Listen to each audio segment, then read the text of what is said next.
Another night, another march in downtown Lexington. Protesters continuing to call for an end to racial injustice and more police accountability. Here's a look from high above as the crowd marched down Main Street earlier this evening. A bit smaller from previous nights, but the voices from the crowd were loud again, calling for change. We have live team coverage tonight, and we begin with WKYT's Alex Walker. Alex, you just witnessed another powerful moment between protesters and police. Yeah, Garrett, powerful indeed. Just after 10 o'clock this evening, the protesters made their way to the parking garage back behind police headquarters. And for the first time this evening, they interacted with the officers. Now, the protesters began speaking with the police, and they asked them to chant with them, "Black Lives Matter." They said to the police, if you're taking this seriously, you will chant with us. Now, after a few moments, Chief Lawrence Weathers told one of his police officers to leave the scene. According to Chief Weathers, the protesters said that officer was smiling and they didn't like the expression on his face. Now, after that police officer left the scene, the protesters continued to ask the police to join them in saying, "Black Lives Matter." And after about 10 to 15 minutes, one of the female officers spoke up. She said, "Black Lives Matter," and the protesters erupted in cheers. Moments later, a number of other police officers, including Chief Weathers, joined in and said, "Black Lives Matter." Take a listen.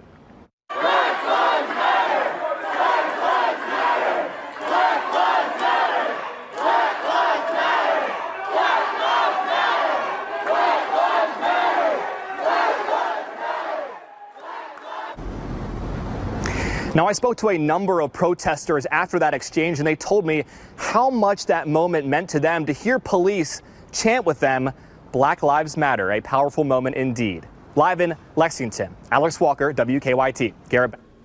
Thank you, Alex. With very few exceptions, each night of protests in Lexington has remained largely peaceful.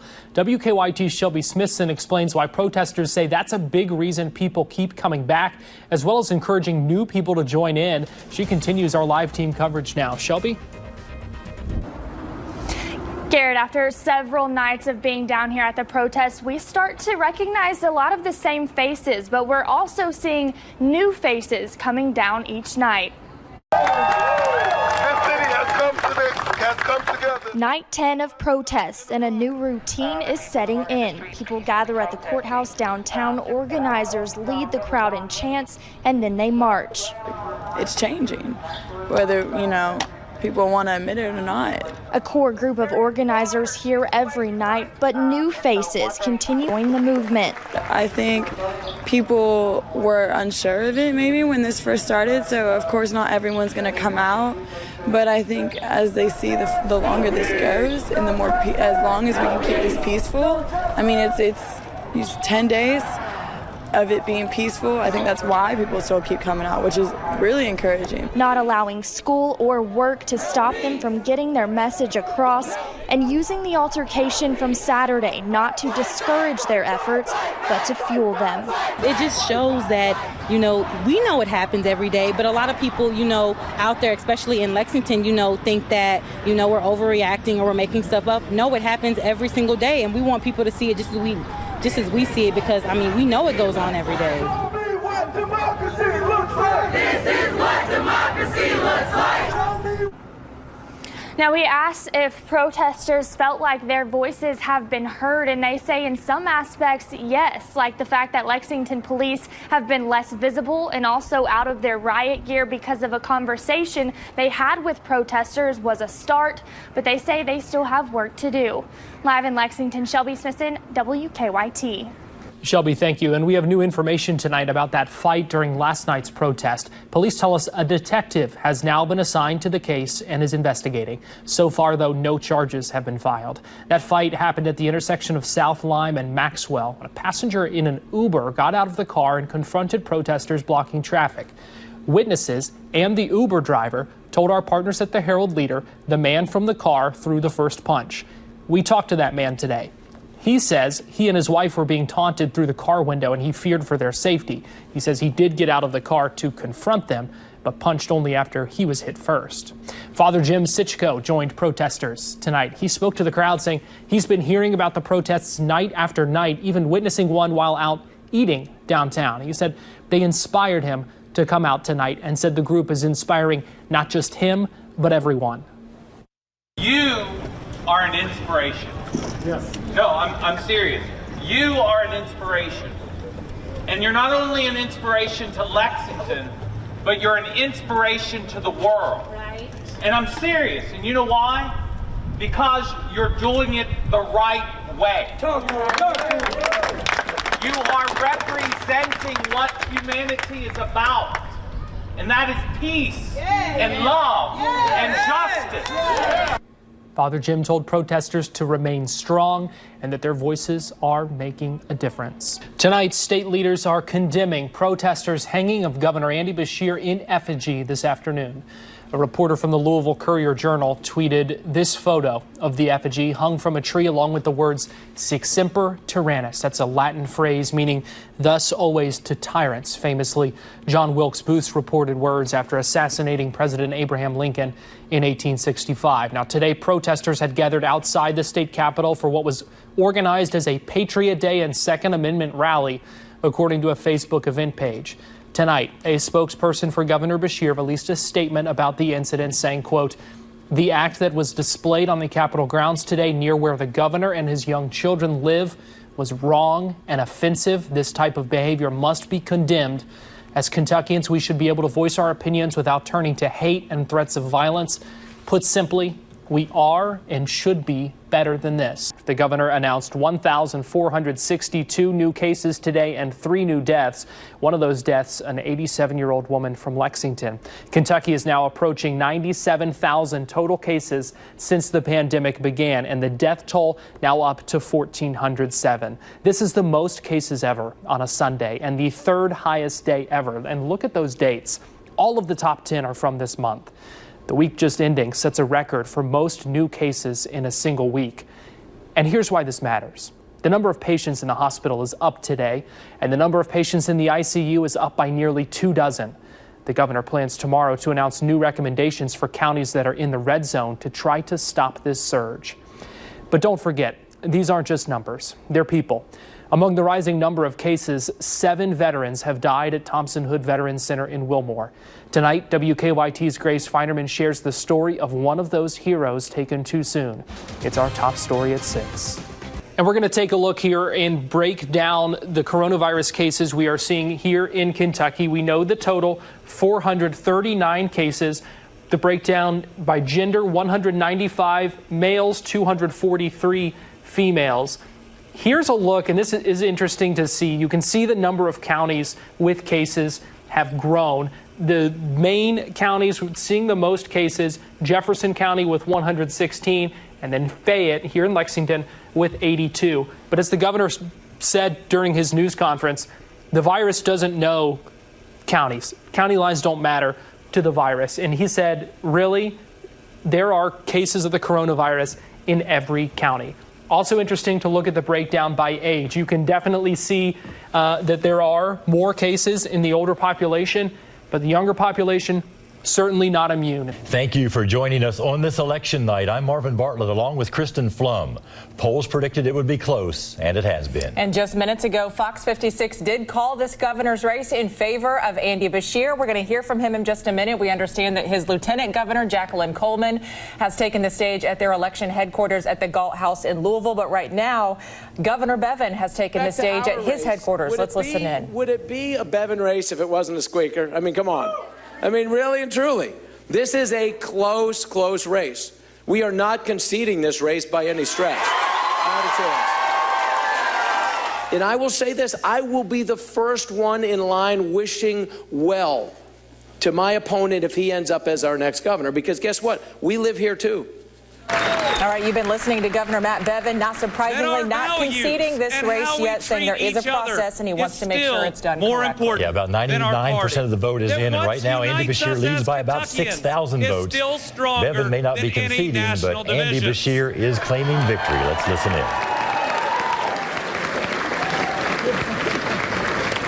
And tonight, I think we showed this country that in Kentucky, we can disagree with each other while still respecting one another.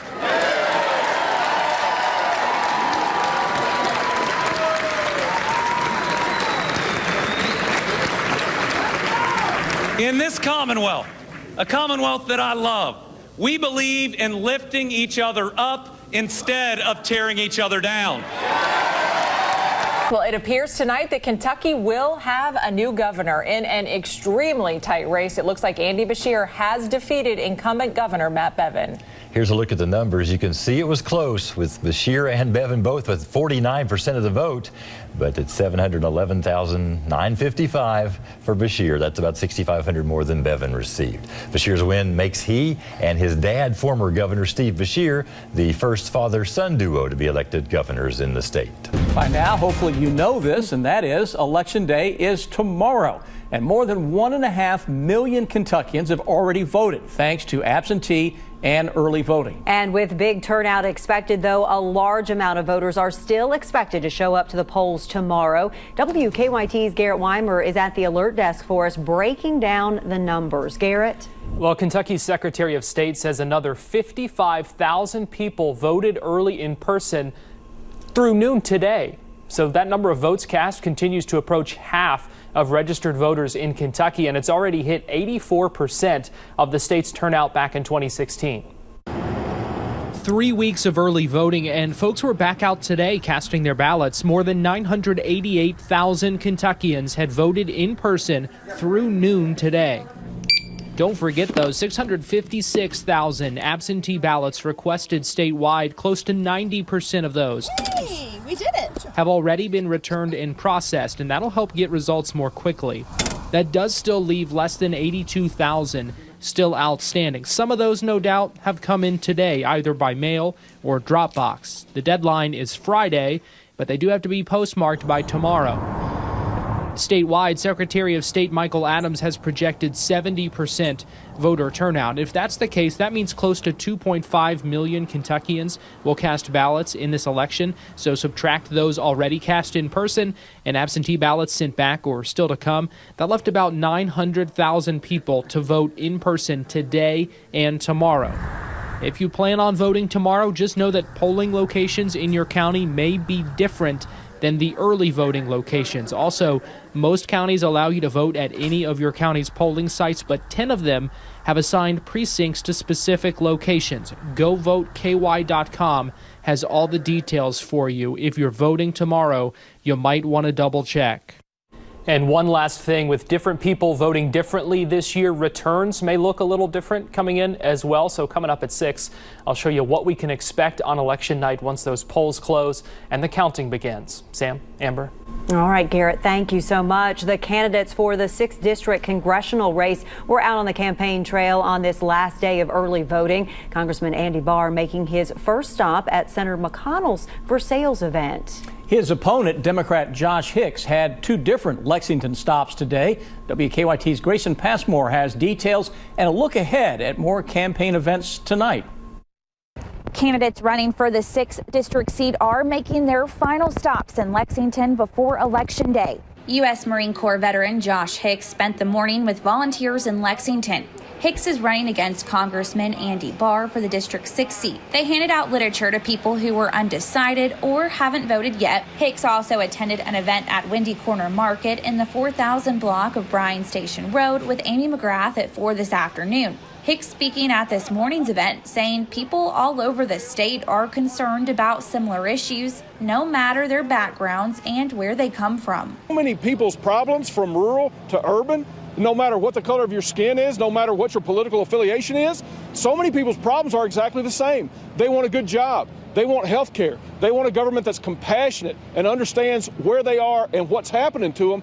Congressman Barr spoke at a rally for Senator Mitch McConnell in Versailles this morning. Barr looked back to his race for the same District 6 seat in 2018. He ran against Amy McGrath at the time, who was now running against McConnell for the Senate seat. Barr spoke about his victory in the race 2 years ago. Woodford County, a county that gave us 2 years ago an over 1,000 vote victory in Woodford County.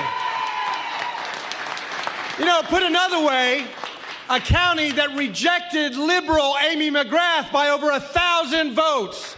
We'll have more from each of the events this afternoon and early evening tonight at 11.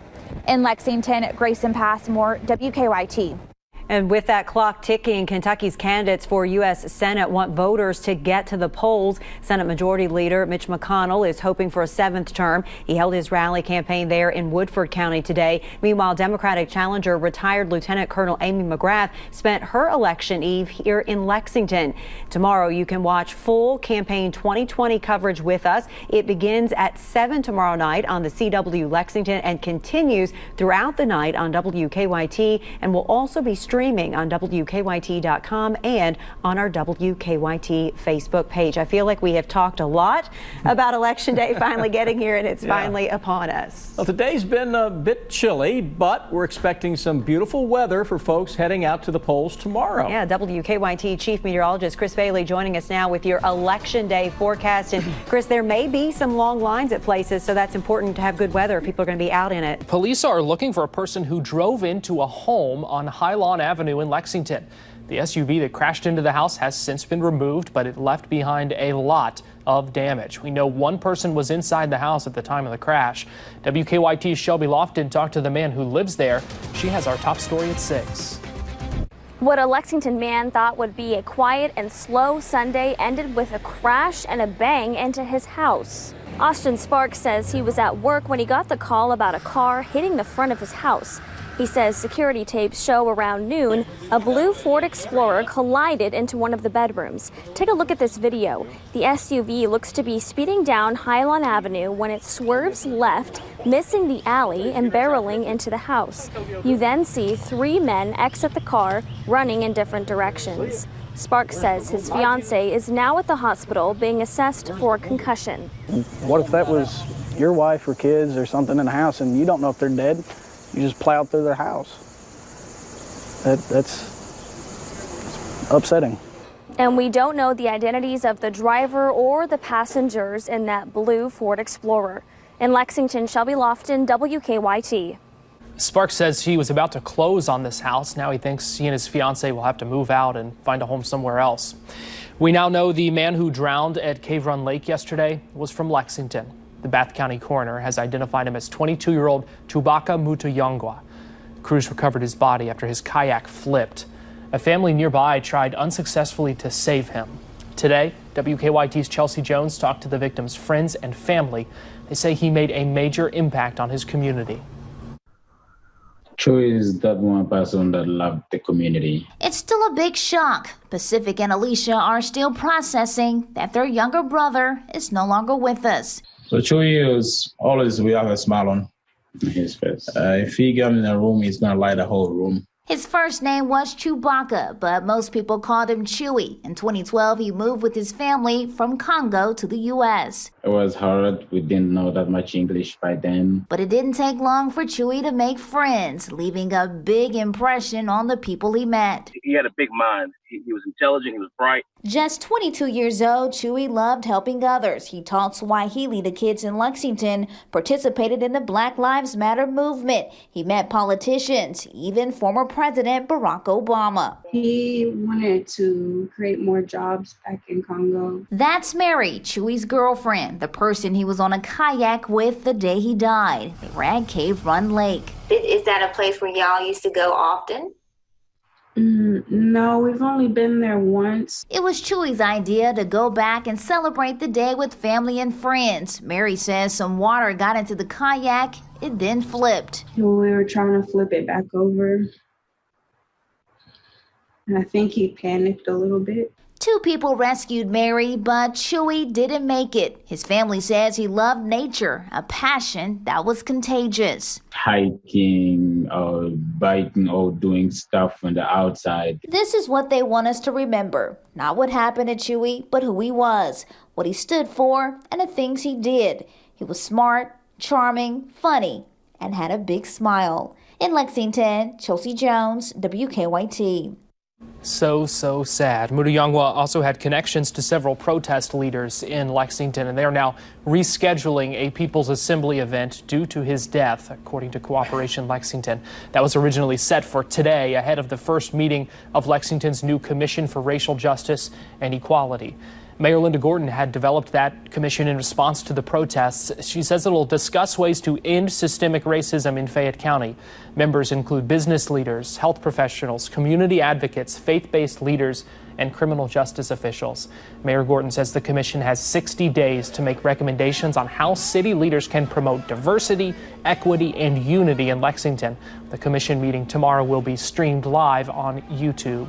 Salt Lick Fire and Rescue Department saved another kayaker today, this one from the Licking River. Crews say the woman's kayak overturned and she was holding onto a tree. They say the water was moving quickly in that area. Rescuers were able to get her into their boat. She was checked out by EMS. We're told she's expected to be okay.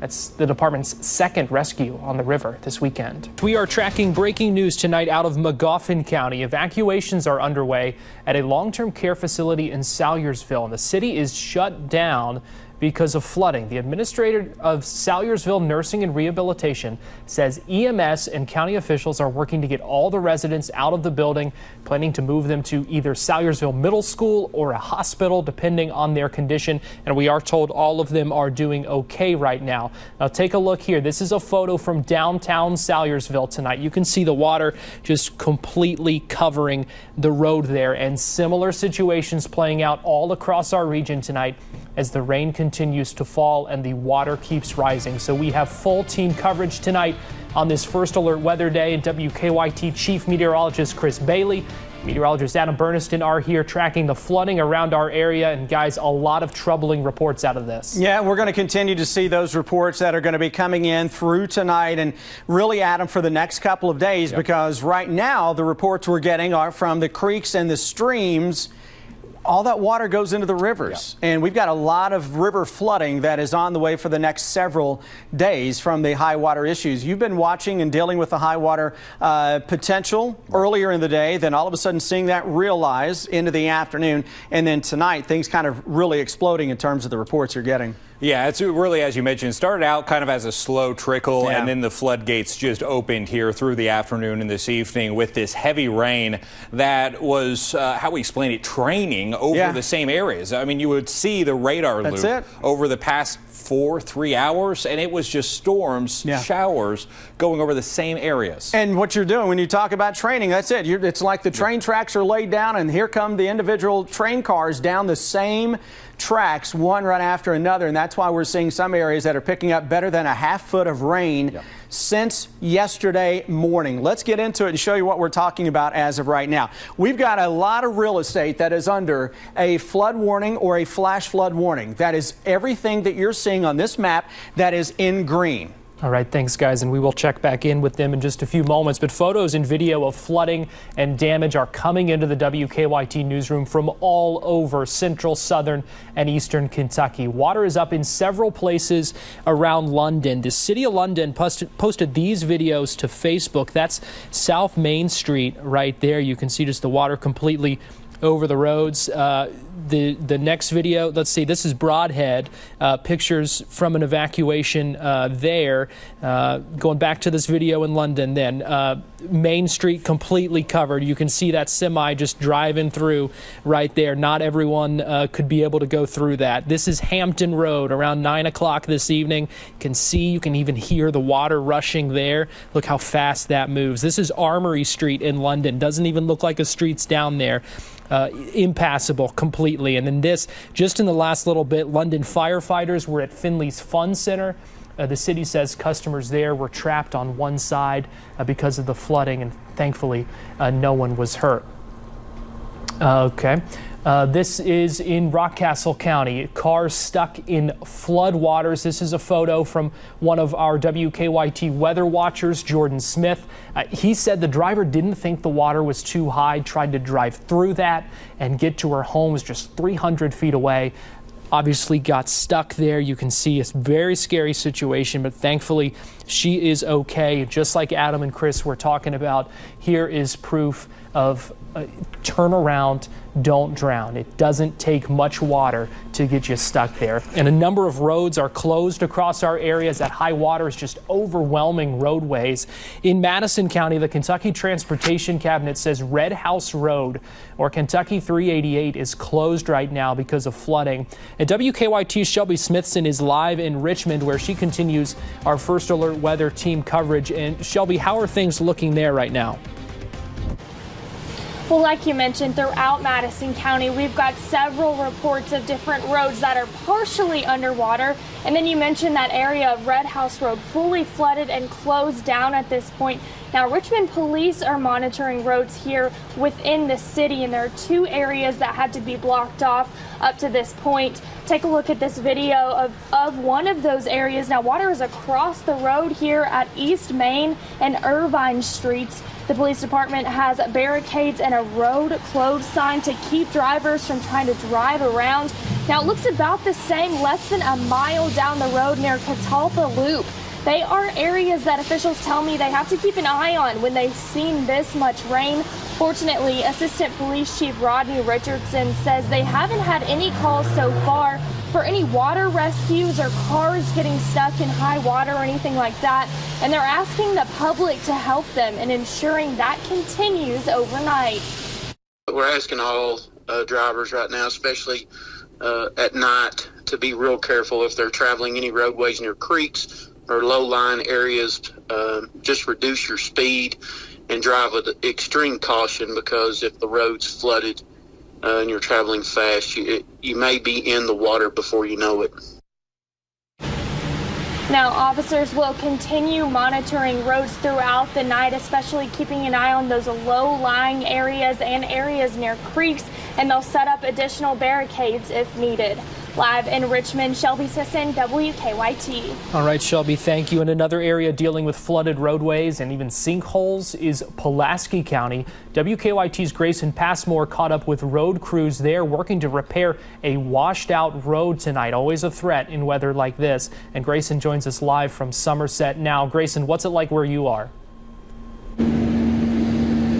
Yeah, guys, I'm actually in a parking lot off of US 27 in Somerset right now. It's just a little bit safer for our crews because these main roads, they're very wet, but they're not as bad as a lot of the side roads and a lot of the roads throughout neighborhoods that I've seen. But I will say, if you can see right over my shoulder over there, even parking lots are starting to flood. There's a little bit of flood water at this intersection. There's a McDonald's right over there, and that parking lot has flooded as well.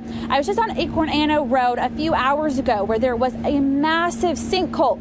It took out an entire portion of a road right in front of some people's homes, but emergency management road crews have been out there. They've been working in this rain, the thunderstorms. They're trying to get the rocks and the gravels to fill in these sinkholes as quickly as they can.